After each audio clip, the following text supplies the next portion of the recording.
WNBA. WNBA owner questions why Caitlin Clark was named Time Athlete of the Year, suggests it will cause racism. The executives team broke an attendance record by moving its game against Clark to a larger arena this year. Washington Mystics owner Sheila Johnson spoke out against Time magazine for naming Caitlin Clark Athlete of the Year in an interview with CNN Sport on Friday, suggesting that the publication should have given the award to the entire WNBA. Johnson even suggested the decision to give Clark the honor would incite feelings of racism within the league. Why couldn't they have put the WNBA on that cover and say, "The WNBA is the League of the Year because of all the talent that we have," Johnson said. When you single out one player, it creates hard feelings. So now you're starting to hear stories of racism within the WNBA, and I don't want to hear that. Johnson went so far as to claim that Clark's attention and the minting of the term, the Caitlin Clark effect, which has been associated with the attention she has brought to the league, is because of race.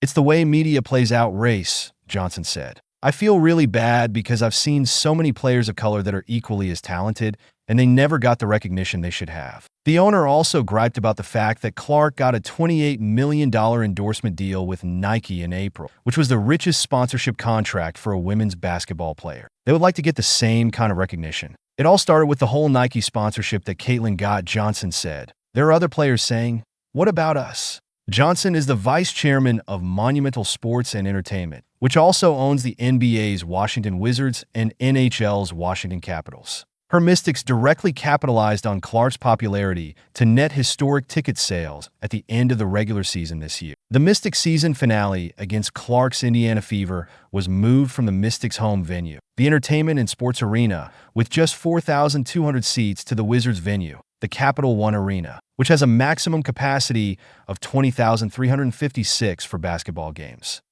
As a result, the September 19th game between the Fever and Mystics was the most attended WNBA regular season game in history, with 20,711 fans in attendance. The Las Vegas Aces pulled off a similar move when they hosted the Fever at the larger T-Mobile Arena for a July 2nd game, instead of playing in the relatively smaller Michelob Ultra Arena. For that game, 20,366 fans showed up, representing the highest regular season single-game attendance since 1999. Still, Johnson opted to publicly denigrate and undermine the attention that Clark gets in the CNN interview. Johnson also suggested that the WNBA's increase in popularity was also because of other WNBA rookies from the 2024 season, including Chicago Sky star Angel Reese.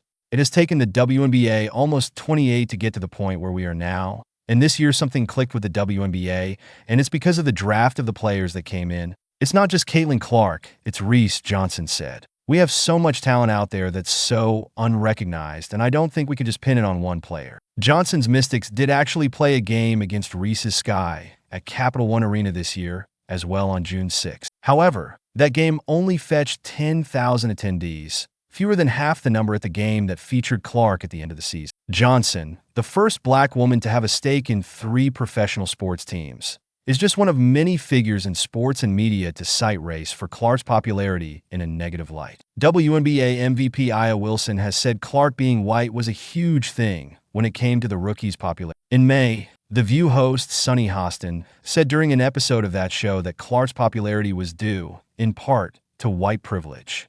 Journalist Jemele Hill insisted it was naive to say that Clark's race as a white person and sexuality as a straight woman did not play into her popularity in the WNBA, where the vast majority of players are black and many are lesbian. During an interview with the Los Angeles Times, Hill also insisted that Clark's popularity with those attributes is problematic. Former FS1 and ESPN host Skip Bayless, who was one of Clark's harshest critics leading up the start of her WNBA career, admitted that he pretended not to be impressed by her skill out of guilt and not wanting to stir racial division.